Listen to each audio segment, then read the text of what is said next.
Exam English probationary test है। इसके बारे में भी बहुत ज़्यादा रिक्वेस्ट आ रहा था कि क्या होता है वीआईटी में। तो ईपीटी एग्ज़ाम जैसे कि मैंने बताया था कि इसमें पहले आपका इंग्लिश टेस्ट किया जाता है। यदि इंग्लिश आपका बेटर होता है, यदि इंग्लिश आपका बेटर होगा, देन आफ्टर आपको दूसरी लैंग्वेजेस करने का ऑप्शन दिया जाता है, जैसे कि जर्मन या फिर फ्रेंच। ये 2 ऑप्शन मिलता है आपको करने के लिए, लेकिन ये डिसाइड करता है वीआईटी, या आप अपने से नहीं चूज़ कर सकते। ये आपका इंग्लिश का मार्क्स ईपीटी एग्ज़ाम के बाद डिसाइड होता है और ऑटोमेटिकली एलोकेट होता है ये चीज़ जर्मन या फ्रेंच।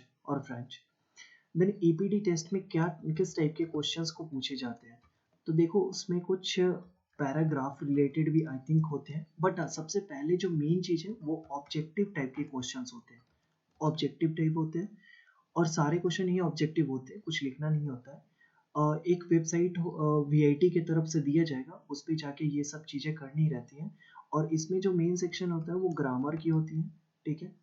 और जो जनरल इंग्लिश जो हम लोग जानते हैं ना कि मतलब पैराफ्रेजिंग वगैरह करना, वो सब चीज़ों का रहता है, लाइक फ्रेज वगैरह करना या फिर एरर फाइंड करना।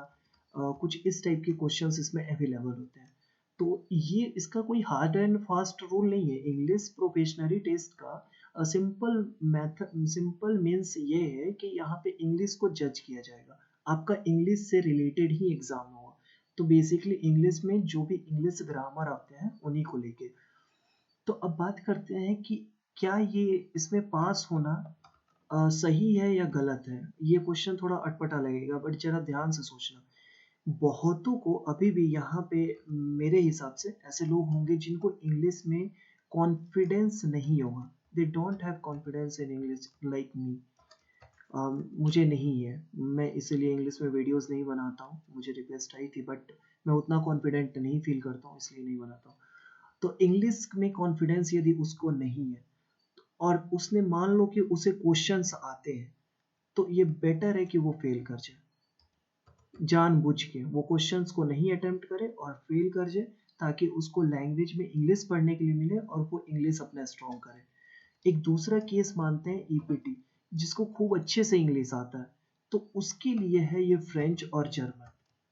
लेकिन एक बेटर सॉल्यूशन तुमको हम बोले तो ये इंग्लिश जिसका भी द पर्सन मतलब any person whose English is not good, जिसका भी इंग्लिश नॉट गुड होगा, वो इंग्लिश ही प्रेफर करे लेने के लिए।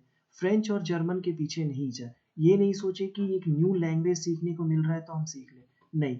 वो बेटर है कि इंग्लिश के ऊपर पढ़े और इसी में अपना कॉन्फिडेंस बिल्डअप करे, क्योंकि अल्टीमेटली इंग्लिश ही काम आने वाला है।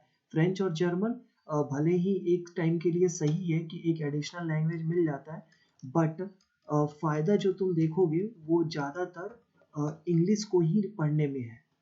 तो ये बेहतर है कि इसमें फेल करना है या पास करना है, ये तुम्हारे ऊपर डिपेंड करता है। क्योंकि इसमें तुम चाहो तो जानबूझ के फेल भी हो सकते हो। इवन हम लोग के केस में हम लोग जानबूझ के फेल हुए थे, ताकि हमें इंग्लिश पढ़ने को मिले। यदि इंग्लिश के पढ़ने के बाद हमें फ्रेंच या जर्मन मिल जाता है, मान लो ईपीटी हमने पास कर लिया और हमें फ्रेंच या जर्मन एलोकेट हो गई, तो फिर हमारे लिए प्रॉब्लम ये हो जाती है कि एक तो इंग्लिश अच्छे से नहीं आता, ऊपर से फ्रेंच भी जो पढ़ाई होगा वो इंग्लिश में पढ़ाई होगा, तो कहाँ से कुछ समझ में आने वाला है। अब दूसरा चीज़ ये रहता है कि भैया फ्रेंच में मिले तो ये कौन सा बेहतर है, फ्रेंच या जर्मन लेना बेहतर है या नहीं। तो देखो इसमें तुमको ना 4 मंथ का टाइम देता है सीखने के लिए वीआईटी। 4 मंथ में तुम स्पीकिंग, ट्रस्ट मानो, ये मेरे और मेरे फ्रेंड्स का ये एक बोल सकते हैं, तुम स्पीकिंग नहीं सीख सकते हो 4 मंथ में किसी एक न्यू लैंग्वेज को। अब इसको हम एक और एग्जांपल देते हैं। फॉर एग्जांपल समझो एक बच्चा है जिसको अभी हिंदी बोलने नहीं आता है, फॉर एग्जांपल हिंदी या इंग्लिश नहीं बोलने आता है, उसने आज तक ये सुना नहीं है कि हिंदी इंग्लिश होता क्या है। तुम खुद सोचो कि उसको 4 मंथ में क्या समझ में आएगा, वो 4 मंथ में क्या सीख लेगा।